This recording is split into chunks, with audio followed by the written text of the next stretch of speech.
सेवा शुश्रूषा तन वचन कर्म मन प्राण।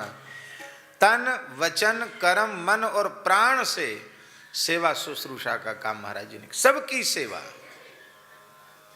उसमें भेद नहीं। अब हम आपको क्या बतावें, महाराज जी कुछ भार लेके, थैला लेके ग्रंथ का, और ऐसे लटकाए हुए जा रहे थे डाकघर।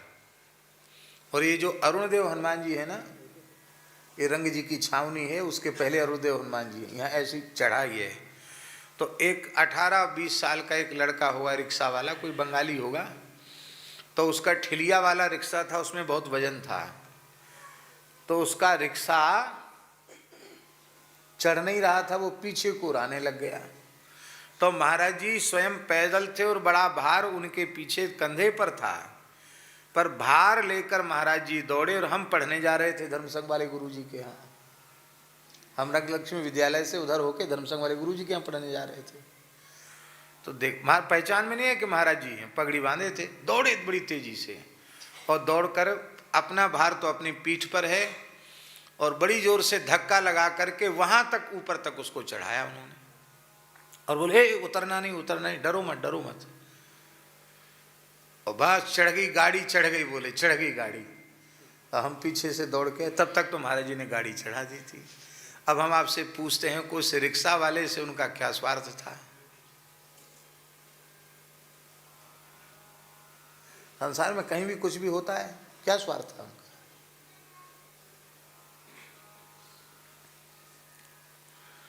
लक्ष्मण मंदिर का केस चलता था गुरुजी, एक ही समय में 44 मुकदमे लक्ष्मण मंदिर के, वो भी दीवानी के।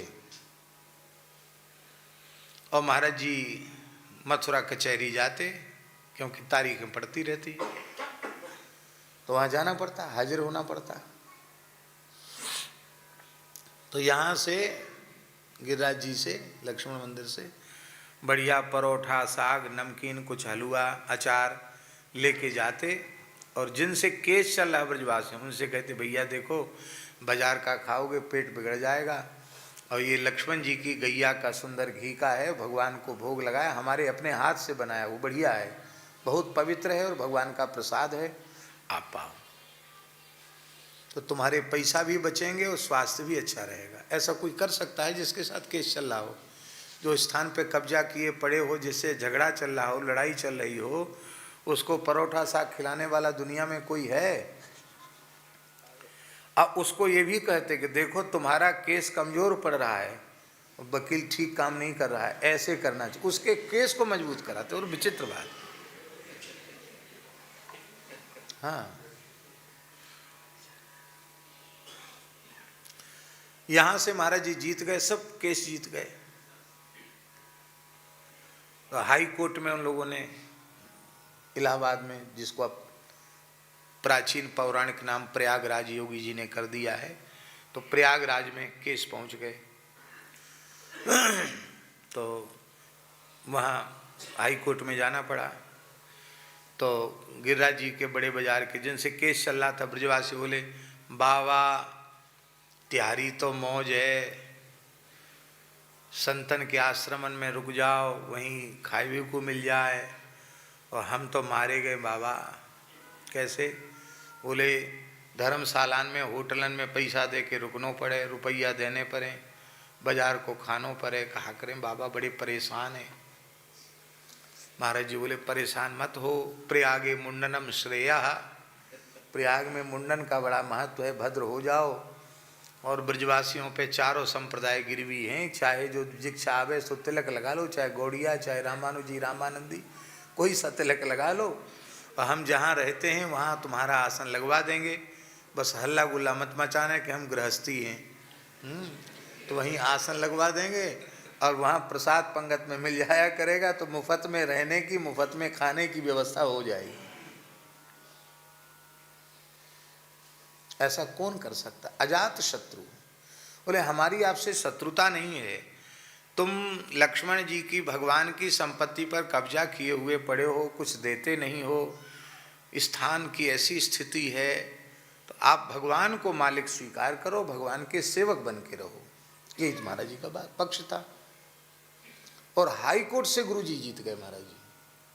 और हाई कोर्ट से जब जीते तो बेदखली का आर्डर आ गया, सबको बेदखल किया जाए पुलिस के द्वारा। आप सोच सकते हैं कि बेदखली का आर्डर हो जाए, कोर्ट के द्वारा कठोर आर्डर हो जाए, हाई कोर्ट के द्वारा, तो जो जीता हुआ पक्ष है उसके मन में कितनी खुशी होती है। अब हम अपने ढंग से दुकानें तोड़ के बनाएंगे, अपने ढंग से, बहुत से विचार होते हैं। और जब खाली करने का आदेश हो गया, बेदखली का आदेश आया कोर्ट का, वो सब आके महाराज जी के पास रोने लगे, बाबा हमारे पुरखान की दुकानें हैं, बाबा छोड़ के कहाँ जाएं, भूखे मर जाएंगे। बोले कोई बात नहीं, हम तुमको भगाना थोड़ी चाहते, हम किसी ब्रजवासी को दुख नहीं देना चाहते हैं। देखो ऐसा है, पुराना जो किराया तुम दे रहे थे वही पुराना किराया, जितना बकाया है उतना जमा कर दो, लक्ष्मण जी को मालिक स्वीकार कर लो। महाराज जी के गुरु भाई गढ़ी के पंच लोग नाराज हो गए कि इन्होंने इतनी लड़ाई लड़ने के बाद और ये हार गए। महाराज जी के लिए कहा, अरे उनको तो बेदखली करके ही मानना चाहिए था, नई दुकानें बनती, नया किराया, नए किराएदार आते और सब बात थी। लेकिन लोगों ने कहा गलत किया महाराज जी ने, पर गलत नहीं किया। सच्ची बात है कि जिनको महाराज जी ने पुनः दुकानें दी, उनकी श्रद्धा ऐसी हो गई महाराज जी के प्रति। हम अपने कानों से सुनी हुई बात बता रहे हैं। बड़े बाजार के बड़े बूढ़े थे, अब तो पधार गए, कहते बाबा हम तो गिरिराज बाबा में और महाराज जी का नाम लेते अमुक बाबा में अंतर ना समझें। हमारा जो गिरिराज बाबा है वही गणेश दास बाबा है, ऐसे बोलते ब्रजवासी। हम तो अंतर ना समझें। देखो बाबा हम तो सूदम सट्ट बोले, ऐसे बोलते गांव के लोग। हमने या तो पंडित जी को मानो या बाबान को मानो, दूसरे हम संत को ना माने, ऐसे कहते। और आपको अनुभव होगा, जो लोग महाराज जी की अंतिम यात्रा में थे, पूरे 7 कोस के गिरिराज के ब्रजवासी महाराज जी की अंतिम यात्रा में थे, बरसाना, नंदगांव, कहाँ कहाँ। हमने अपने नेत्रों से किसी भी अत्यंत प्रसिद्ध महापुरुष की अंतिम यात्रा में ब्रजवासियों की इतनी उपस्थिति नहीं देखी। हमारे बाबा, हमारे बाबा, हमारे बाबा। हमारे परासोली गांव के ब्रजवासी कहते, भैया बाबा ठाकुरदास जी कहते महापुरुष हैं, तो हम मान लेते, सुन लेते, भैया महापुरुष हैं। हमें तो दिखते ना है महापुरुष, हमें तो असल लगता तो हमारे घर के बड़े बूढ़े डोकरा हैं। हम तो अपने घर को बड़ो बूढ़ो समझते महाराज जी, बाबा हमारे अपने घर के हैं। ऐसा ब्रजवासियों का प्रेम किसी ने नहीं प्राप्त किया। धन्य है, अद्भुत जीवन था। अब न आंख तरी आवत को दूसरा उदाहरण उपलब्ध नहीं होता है। श्री सीताराम प्रतिदिन सत्संग एवं दर्शन के लिए श्री महाराज जी के ऑफिशियल चैनल को जरूर सब्सक्राइब करें।